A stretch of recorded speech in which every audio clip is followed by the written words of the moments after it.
Aujourd'hui, j'ai envie de vous parler d'un livre qui divise souvent la bocosphère, mais dont on a quand même beaucoup entendu parler et je veux bien sûr parler du Chant d'Achille de Madeleine Miller, autrice que j'adore, soit dit en passant. Et aujourd'hui, je vais vous en parler, comme d'habitude, avec sincérité et aussi en creusant ce qu'il m'a fait ressentir et ce que j'ai trouvé passionnant ou non.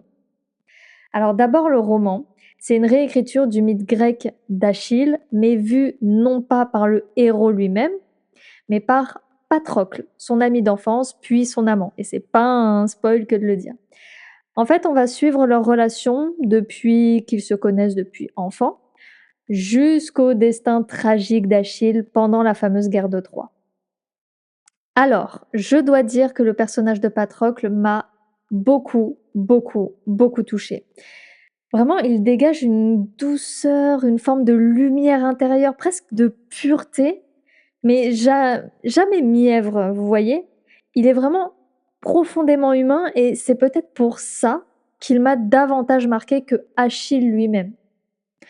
Parce que Achille, justement, je l'ai trouvé quand même souvent imbu de lui-même, assez arrogant, distant, parfois orgueilleux et même si on comprend qu'il incarne un rôle, mythologique, bah, j'ai quand même pas réussi à m'attacher à lui. Je l'ai trouvé franchement par moments détestable et sa mère Thétis n'a rien arrangé. À chaque apparition, je ressentais une tension, mais limite physique, quoi. Ce genre de personnage qui amène le froid avec eux, la peur, la pression, vous voyez? Elle incarne en fait Thétis, une forme écrasante, je trouve et elle faisait toujours ressentir à Patrocle ce sentiment de jamais être à la hauteur, de jamais être légitime d'aimer Achille, donc d'aimer, son fils quoi, à Thétis et justement, c'est là que j'aimerais creuser un petit peu. Parce que dans mes études de psycho, en fait, ça m'a rappelé, le poids du destin parental et l'impact de la projection narcissique des parents sur leur enfant et l'idéal, qu'ils se font souvent de leur enfant avant même que l'enfant, ne naisse. Donc mon enfant, il sera, je sais pas, avocat, médecin, il sera ceci, il sera cela et lorsque l'enfant, bah, parce que c'est un être à part entière et décide de vouloir faire autre chose et bah, souvent il est face, à une forme de déception chez le parent. C'est assez, assez affligeant, je dois dire, de voir ça et en fait, Achille, littéralement, bah, il a jamais vraiment pu devenir lui-même. Il est sans cesse, en fait, je trouve, réduit à l'image de ce qu'il doit être, donc c'est-à-dire un demi-dieu et c'est un demi-dieu, mais qu'il doit être impérativement un héros, une légende et Thétis, en fait, sa mère, elle incarne cette figure parentale qui instrumentalise son enfant pour réaliser sa propre ambition, son mythe familial, en fait, je dirais. Et en fait, je trouve que c'est un schéma qu'on retrouve dans beaucoup de récits, mais du coup, comme je vous ai dit, aussi dans la vraie vie. Parce que quand un enfant est réduit à son rôle, à ses performances, à ce qu'il représente pour le parent ou les autres, il peut pas exister de manière authentique. Il devient en fait le produit d'une attente.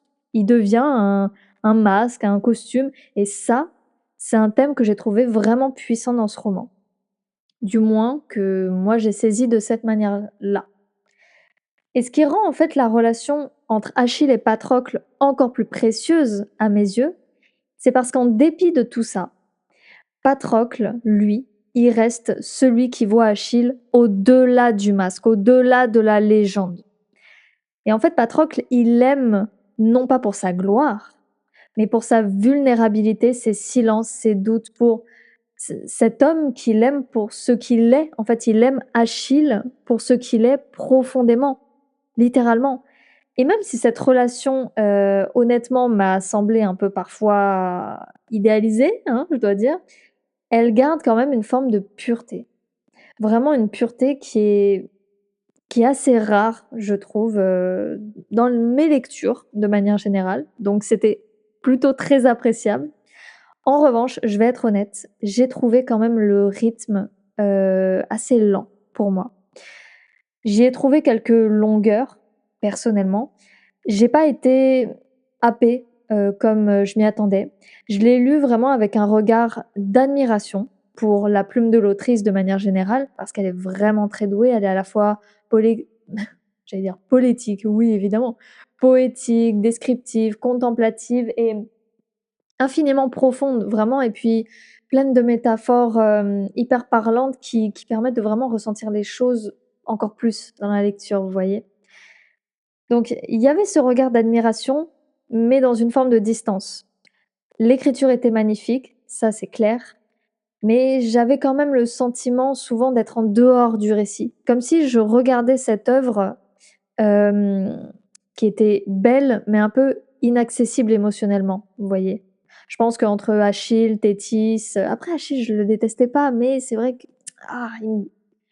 il me tendait un petit peu quand même de temps en temps et en plus les longueurs, voilà.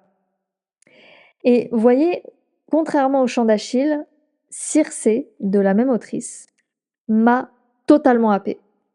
J'ai trouvé Circé, mais je vous en parlerai dans un autre épisode, j'ai trouvé Circé beaucoup plus incarnée, plus vivante. Donc, si vous devez découvrir Madeleine Miller pour la première fois, je vous conseillerais plutôt de commencer par Circé plutôt que le Chant d'Achille. Et sinon, en conclusion, bah, je vous dirais que Le Chant d'Achille, c'est un roman à la fois élégant, parce que c'est Madeleine Miller, mélancolique, plein de silence, de regards, avec un personnage comme Patrocle qui est mais l'homme qu'on voudrait tout avoir, toutes et tous avoir, littéralement. Il est génial et il est tellement critiqué par tout le monde alors que c'est une perle, c'est une pépite, Patrocle. Vraiment, tout le monde essaye de le rabaisser, de le faire se sentir indigne, que ce soit Thétis ou même d'autres, hein. Si vous lisez le livre, vous verrez, mais tout le monde le rabaisse, c'est fou. Alors que Patrocle, mais c'est la perle de ce livre, c'est littéralement la perle de ce livre. Franchement.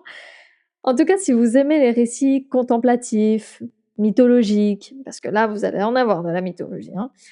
Les relations empreintes, je dirais de loyauté, hem, ouais, ce roman, je pense qu'il vous plaira et peut-être beaucoup plus qu'à moi si vous aimez vraiment beaucoup la contemplation, par exemple. Mais si vous cherchez des récits un peu plus vibrants, un peu plus incarnés et plus fougueux, je dirais, bah, vous pourriez ressentir comme moi, je pense, un léger déséquilibre entre, bah, la beauté du fond et de l'écriture de notre chère Madeleine Miller, mais le manque quand même de souffle et d'action, je dirais. En tout cas, c'est sur, cette note-ci que, je vais vous laisser. N'hésitez pas à me dire en commentaire, ce que vous avez pensé de ce livre si jamais vous l'avez lu, s'il fait partie de votre pile à lire, vos ressentis par rapport à Patrocle. Je ne veux rien entendre sur Patrocle, d'accord? Là, je m'en fiche, je ferme toute écoutille. Vraiment Patrocle, je veux rien entendre sur lui. Je vous souhaite une belle soirée, une bonne nuit, une belle matinée, une belle journée, ça dépend à quel moment vous m'écoutez et on se retrouve dimanche prochain.